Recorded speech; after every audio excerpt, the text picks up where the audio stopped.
Hi, my name is Dr. Cassandra Kanda. I'm a licensed clinical psychologist and the owner and founder of Healthy Life. I specialize in health psychology and trauma. And I'm here today with Dr. Celia Zinaid, who is also a licensed clinical psychologist, and she specializes in intergenerational and historical trauma at her own practice called Olive Tree Mental Wellness.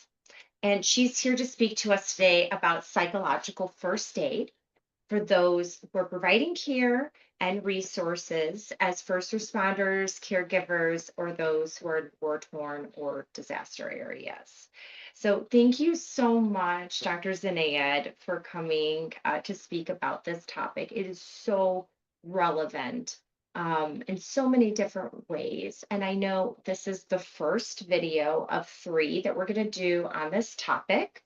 And the first is really all about, well, what is psychological first aid? So why don't you tell me a little bit more about it? So can you define that for me and what does it look like? Absolutely. So, psychological first aid, don't know why I descended into darkness. It's okay. For psychological first aid and it's an evidence-informed practice. It's modular based. It was created by the National Child Traumatic Stress Network and make sure I'm getting this right, the National Center for PTSD, as well as other individual contributions, really to help people figure out what's the best way to step in right after a natural disaster or a war-torn area. What is the best way to come in and help those mitigate the really difficult stressors that are placed on them and the basically high chances of developing things like a post-traumatic stress disorder or just having a genuinely really difficult stress response to whatever comes. So this might be helpful for survivors within the area, first responders, witnesses, anyone who might be faced or put in that situation. And so with psychological first aid, there's 8 core components and actions that it's broken into. In the next two videos, we'll break that down, the first 4 actions and then the last 4 actions, so that we can really talk about what that looks like.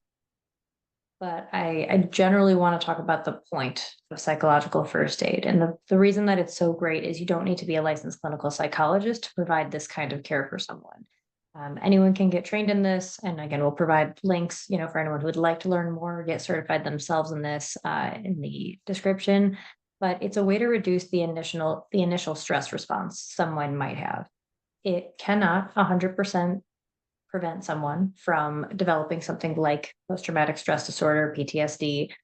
It is not going to magically take away all of the normal, natural reactions our body has to a really abnormal situation, but it does significantly reduce the chances of those things developing, and it does provide us with a better sense of what to do when something happens. That's a general overview of it. I love how accessible it is to people. And it just goes to show, even if there's like a structured approach to support just a little bit of that evidence, I mean, how you could potentially really help people. I mean, of course, not prevent. I mean, it's something, PTSD is going to happen. It's going to happen, right? But um, that's absolutely wonderful. So I'm sorry, what are those key points that you'll be covering? Those 8 core actions that we're going to be talking about next, I'll just read them off a little bit here. The first 4 being contact and engagement. So, how to literally start. How do you walk up to someone who's just been through a disaster? How do you get engaged in a conversation with them? The next is safety and comfort. Stabilization is next, and then information gathering on what they need. So, kind of a quick needs assessment. What can we do to help them with next steps? And then the last 4 in our third video is going to be practical assistance. So immediate things that you can do to help them in those moments. Connecting with social support. So family, friends, loved ones, neighbors, others around them in general. Next is information on coping. So what they can do to help themselves moving forward. And then lastly, linking them with collaborative services. So what it's going to look like if they need further assistance with relief organizations, a therapist, whatever that might look like for someone. Okay, got it. So, I mean, it's incredible that this even exists And I love the fact that we have two other videos to really dive deeper into these key points. But thank you so much, Dr. Zinayed. Is there anything else that we need to cover or discuss when it comes to what is psychological first aid?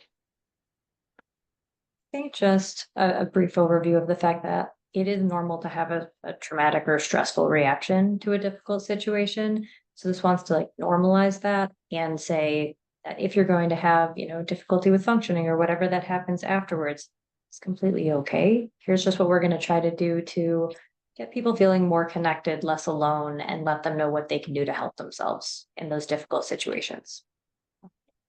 That is all I have for this first video.